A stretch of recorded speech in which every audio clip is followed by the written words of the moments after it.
इस देश में जमीन से जुड़े हुए नेता तो कई हुए हैं, पर जमीन से जुड़ने का एक अलग स्टाइल अगर किसी ने निकाला है तो वो है दामाद श्री रॉबर्ट वाड्रा।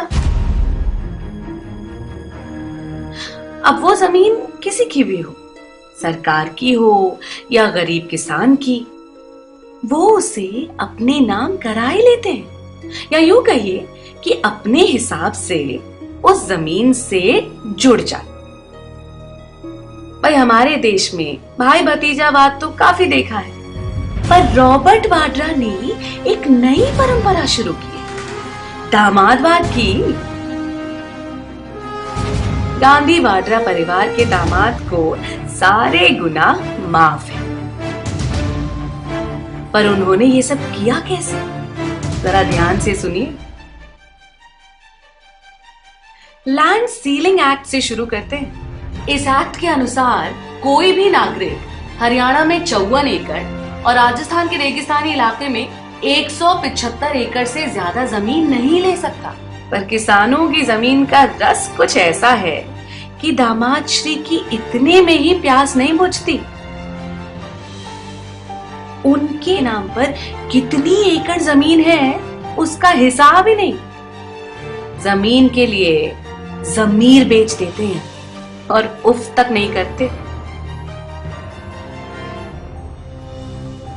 कब तक चलेगा ये सब? कब तक सहेंगे हम?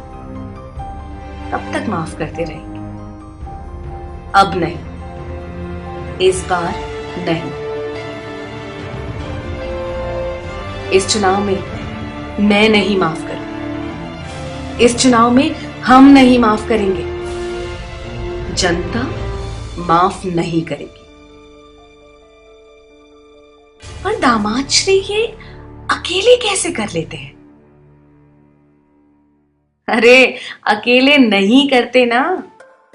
कांग्रेस की राज्य सरकारें और कुछ भ्रष्ट ऑफिसर्स इनके हर कदम पर साथ हैं। जो भी ऑफिसर इनके काले कारनामों पर पर्दा डालता है वो दिन दुनी रात चौगनी तरक्की करता है, और किसी को नौकरी मिले ना मिले उन ऑफिसर्स की नौकरी पक्की बनी रहती है। हरियाणा सरकार ने तो दामाद श्री को आंख मूंदकर क्लीन चिट दे दी, और कांग्रेस राज में राजस्थान सरकार ने भी इनके व्यापार को बढ़ाने में कोई कसर नहीं छोड़ी। और जिस ऑफिसर ने ये काम किया उसे रातों रात कांग्रेस सरकार ने यूपीएससी में बड़ी पोस्ट दे डाली। दामाद श्री बन गए हैं लैंड माफिया।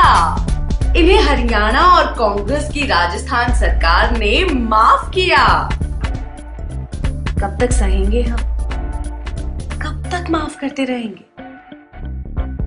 अब नहीं, इस बार नहीं। इस चुनाव में मैं नहीं माफ करूंगी। इस चुनाव में हम नहीं माफ करेंगे। जनता माफ नहीं करेगी। अब जानिए ये जमीन कैसे हड़पते हैं। एक ऐसी जमीन जो इनकी नहीं है, ये घोटाले से अपने नाम करा लेते हैं। फिर इसी जमीन को डीएलएफ बिल्डर को बेचकर करोड़ों रुपए कमाते हैं। एक पैसा भी खर्च नहीं किया और पैसों का अंबार खड़ा कर लिया। ये हुई ना बात। और ये सब होता है सोनिया गांधी से मिल रही प्रोटेक्शन के कारण। दामाद श्री का लगता है बस यही सपना, सोनिया जी का नाम जपना, पराया लैंड अपना। कब तक चलेगा ये सब? कब तक सहेंगे हम? कब तक माफ करते रहेंगे? अब नहीं, इस बार नहीं। इस चुनाव में मैं नहीं माफ करूंगी। इस चुनाव में हम नहीं माफ करेंगे। जनता माफ नहीं करेगी। अब जानिए कि ये बिना रोक टोक के ये काम कर कैसे लेते हैं। भैया सासू माँ और साले साहब ने पूरी छूट जो दे रखी है। किसानों की जमीन पर बिल्डिंग्स खड़ी करने की योजना दिखाकर फर्जी लेन देन करते रहे। इन पर न जाने कितने ही कानूनी केस हो सकते थे। पर किसी की क्या मजाल जो इनको छू सके।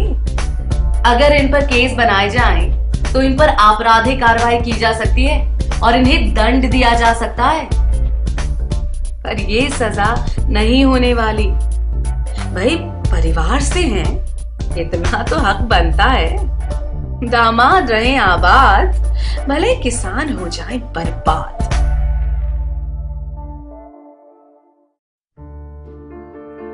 कब तक चलेगा ये सब? हाँ, कब तक सहेंगे हम?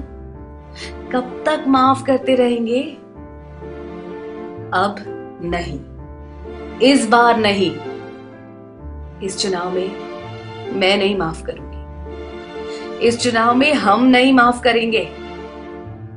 जनता माफ नहीं करेगी। अच्छा, आपने सुना होगा कि हर महारथी का एक पसंदीदा हथियार होता है। दामाद श्री का पसंदीदा हथियार है बेनामी लेन देन। इस तरह के बेनामी लेन देन कर करके इन्होंने वाड्रा मॉडल ऑफ डेवलपमेंट खड़ा किया है। पर इस मॉडल का फायदा किसे हुआ है? किसानों को, गरीबों को, आपको, मुझको?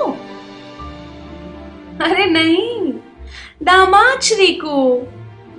वाड्रा मॉडल ऑफ डेवलपमेंट का मतलब ही है सिर्फ वाड्रा का डेवलपमेंट होगा और किसी का नहीं। यहां किसान जिंदगी भर अपना कर्ज ना चुका पाए, पर दामाद श्री की संपत्ति 1 लाख से बढ़कर 300 करोड़ तक हो गई। किसान आत्महत्या कर रहे हैं, ना उनके पास बिजली है, ना पानी है, पर दामाद श्री संस्थानों का गलत इस्तेमाल करके शाही जिंदगी जीते रहे।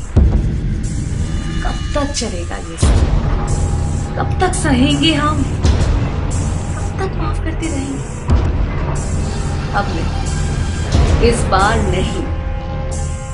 इस चुनाव में मैं नहीं माफ करूंगी। इस चुनाव में हम नहीं माफ करेंगे। जनता माफ नहीं करेगी।